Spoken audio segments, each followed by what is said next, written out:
fresca, el que passa que està en un accés una mica difícil i no pujar-hi gent és una mica complicat.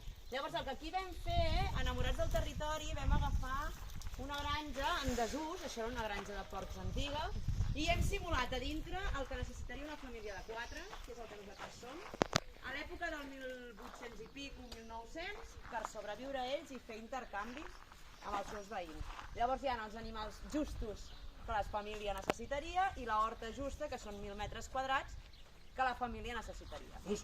Què ens ha passat aquest any amb el Benvinguts a Pagès? Que aquest any el Benvinguts a Pagès ha sigut ara, al juny. Per nosaltres no ens ha anat bé. Per què? Perquè nosaltres tot just ara acabem de plantar. Pel cicle de l'horta és fatal. El cicle de l'horta és fatal.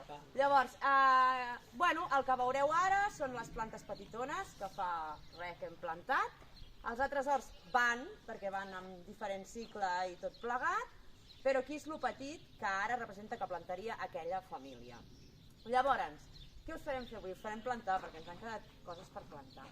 A plantar enciam serà perfecte.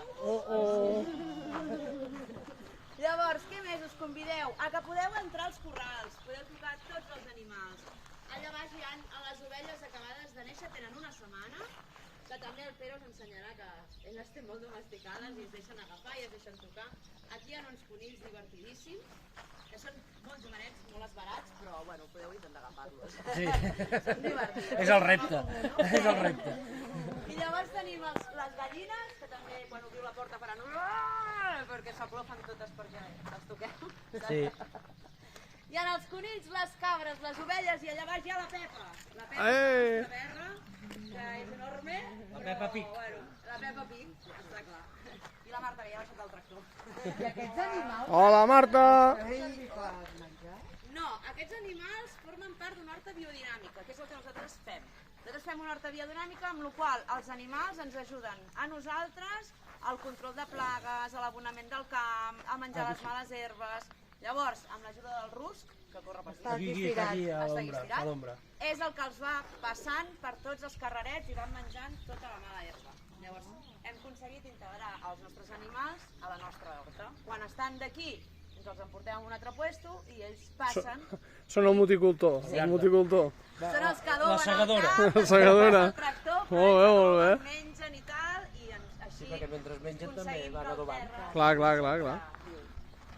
Llavors aquests són de casa. Aquests són de casa. Sí. Clar, perquè si els toqueu, aquells també es deixen tocar. Sí, tots tenen nom. I després les heu de menjar. No, aquests no ens els mengem. Està catalogat com una granja d'autoconsum perquè has de tenir els animals regulats, però són els que ens ajuden en el dia a dia a treballar, o aquí, o als altres horts, els agafem amb remolcs, vull dir, ja ho coneixen, llavors se'n van amb el gos, i passen per on han de passar, no toquen res, s'ho mengen, costa molt, però ho hem aconseguit. I res, en Pere us ensenya tot això, oi? Sí? Vinga, va. Vinga, Pere, som-hi! Per on comencem? Per les gallines? Millor? Sí. Però escolta, potser també s'han de recollir ous avui, però hem arribat ara vosaltres. Pere? Sí, els acompanya? Guai. Agafeu un Agafeu el cistell i mireu si hi ha alguna cosa, no sé d'on estan. Va, noies, vinga, som-hi! Qui s'ha vingut a treballar, Avui tenim un Vinga, ajudem el Pere!